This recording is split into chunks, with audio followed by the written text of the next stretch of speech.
네 번째 픽에선 한 주를 뜨겁게 달군 사건, 사고 소식 짚어볼까 합니다.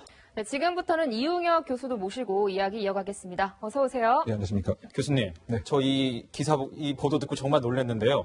제주 항공기가 43분 동안 회항을 했는데 공포의 시간이었다고 하더라고요. 어떤 사건입니까? 네, 그렇습니다. 이제 그 김포로 향하는 김해에서 출발을 해서 182명을 태운 제주 항공 소속이었습니다. 근데 원래 그 출발 시간은 7시 30분이었는데요, 저녁.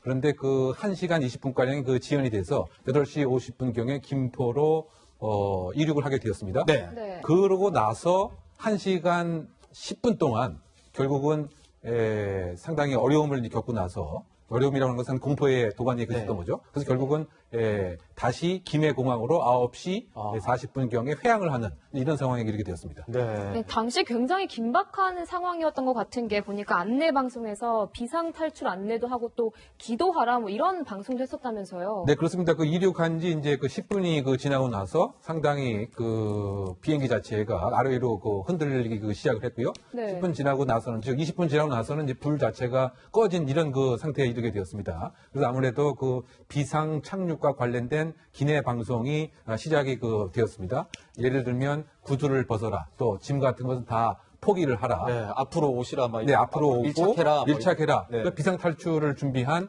이와 같은 그 기내 방송이었고요. 더군다나 그 뒤에서 그 아기 울음소리, 또 아기를 이렇게 재우려고 하는 이런 모습에서부터 또 그 기도를 하라라고 하는 또 얘기까지 나왔기 때문에 네. 상당 부분 정말 그 죽음을 임박해 놓은 이와 같은 그 아찔한 상황이 약 43분 정도 그 지속이 되었던 상황이었죠. 그럼 교수님, 이게 보면은 출발 전부터 1시간 20분이 이게 지연이 된 건데, 이게 무리하게 출발한 건 아닙니까, 혹시? 그럴 가능성이 상당 부분 이제 농후한 것이 아닌가 보는 것 같고요. 함께 그 동승을 했던 그 승객들도 그런 의견을 표명하고 있는 것 같습니다. 무엇인가 그 기체의 결함 또는 정비 불량 그것이 있었기 때문에 그 시간 자체가 1시간가량 지연됐던 것이 아닌가. 그렇다고 본다면 아예 이륙을 하지 않는 조치를 했어야 되는데 네. 아마 스케줄이라든가 뭐 여러 가지 항공사의 명성 때문에 부득불 출발한 것은 아니냐. 뭐 그런 차원에서 네. 사실은 기체에 무엇인가 흠결이 있다라고 하는 추정도 나오고 있는 이런 상황인 것이죠. 네, 변호사님 이런 경우 승객들에게 배상은 어떻게 진행이 되나요? 배상 같은 경우에 이제 보면 항공사가 배상 규정들이 있는데 그게 조금 이제 강화가 됐다고 예전보다 좀 안내를 좀 해드리면 1시간 이상 지연하면은 운임의 최대 10% 준다는 것이고요. 3시간 이상 지연하면 30% 정도 준다고 해요. 네. 근데 이분들 같은 경우에는 이게 문제가 아니라 이거는 네. 생사의 그 갈림길에 섰던. 그 네. 40분 동안의 그 죽음의 그 고통을 어떻게 감당하겠어요? 그러니까 예를 들면 지금 이 규정은 단순히 예를 들어서 이제 운행 제한 같은 거거든요. 그냥 단순 운행 제한은 공항에서 기다리면 됩니다. 그것도 화는 나죠. 그러니까 이렇게 운임의 몇 프로 좀 보상받으면 되는데 이 승객들은 비행기 타서 비행기 단순 흔들리는 게 아니라 기장이 비상 착륙할 수도 있으니 이렇게 준비하십시오라는 얘기는 기도하십시오, 뭐 이렇게 하고. 네. 그럼 우리 죽을 수도 있다는 얘기예요. 이거. 트라우마가 상당할 것 같습니다. 네, 이거 얼마나 놀랐겠어요. 그러니까 이거를 단순히 이 정도 보상으로 될까? 저는 뭔가 제주항공 측에서 좀 더 적극적인 조치가 좀 있어야 된다고 봅니다. 네. 교수님, 근데 이 해양 항공기 보니까 보잉사가 생산한 기종인데 이게 최근에 이제 구조적 결함이 발견됐던 그 항공기라고 하더라고요. 네, 그 기종이 그 보잉 737NG로 알려져 있는데요. 네. 그 미국 그 항공 쪽에서 10월 초에 동체의 균열 등의 이상 사례가 발견되었다. 그래서 네. 점검이 필요하다라고 이제 발표가 이루어졌습니다. 그래서 그 국내에서 교통부에서 네. 약 그 40여 대 그 이상에 대해서 기체에 결함이 있는가의 조사가 있었습니다. 그래서 그 조사 끝에 9건은 기체 동체에 결함이 있다라고 판정을 해서 네. 운행 중지를 결정하게 되었죠. 그러면 지금 그 제주항공 이 항공기 자체도 이 43대의 조사 대상에 들어갔는데 기체 이상이 있었던 것은 아닌 것으로 무사 통과가 된 이런 그 상황입니다. 네. 따라서 정말 그 점검 자체가 꼼꼼했던 것인지 네. 그런 부분에 조금 의혹이 가고요. 물론 이제 제주항공사 입장에서는 기체의 결함과는 상관이 없고 예를 들면 그 계측기에 자동 항공 운행 장치의 무엇인가 문제가 있어서 이와 같은 긴급 착륙 조치를 취했던 것이고 또 국토부의 그 입장도 기체 결함하고는 상관이 없다라고 하는 입장을 지금 밝히고 있지만 그 부분이 정말 사실인지. 왜냐하면 어쨌든 동일한 기종에서 미 항공청에서도 무엇인가 이와 같은 사례가 있었기 때문에 조사가 지금 이루어진 것이고요.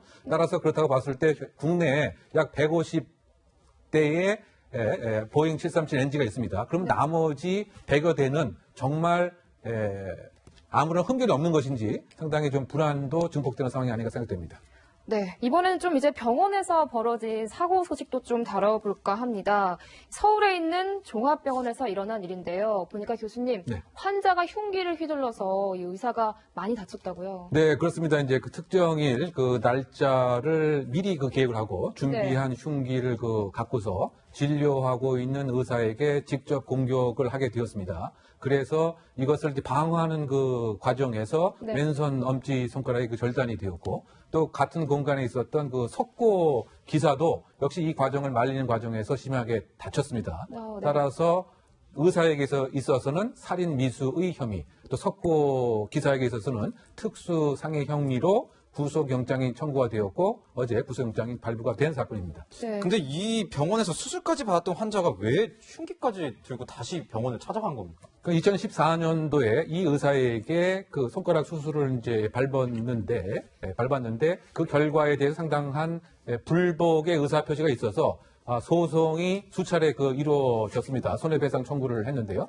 근데 그 이번 달 말에 결국 그 이 의사를 상대로 한 소송에 패소하게 됐습니다. 네. 이것에 있어서의 일정한 앙심을 품었던 것이 아닌가 이런 추정이 하나 가능한 것이고요. 또 그 이 의사와 병원에게 소위 그 장애 진단을 계속 그 요구를 했었던 것인데 이것을 허용하고 발급해주지 않았던 뭐 이런 것도 불만의 요인이 아니었던가 추정해 봅니다. 네, 그런데 이 피해 의사는 정형외과 전문이라고 하는데요. 병원 관계자 이야기 먼저 듣고 오시겠습니다. 손가락 쪽 일정을 다치셔가지고 아직 수술 중이시고요.